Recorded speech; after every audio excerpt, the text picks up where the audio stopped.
All right, welcome to the basement. So this is my little corner, my little slice of heaven over here. Sorry about the lighting, I know it's terrible, but I am a newlywed actually, so this home is relatively new to me. I've only been living here for about 6 months. So when I moved in, the space was not like this, obviously.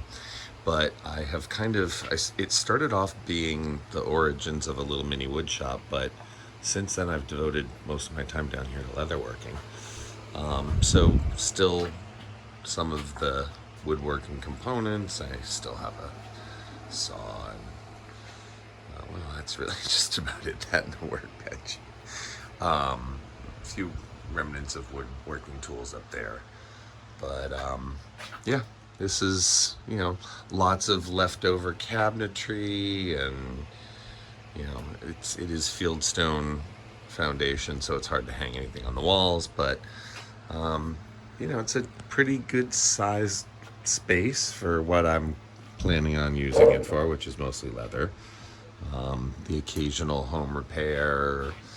I got some storage set up over here, a little lumber rack built.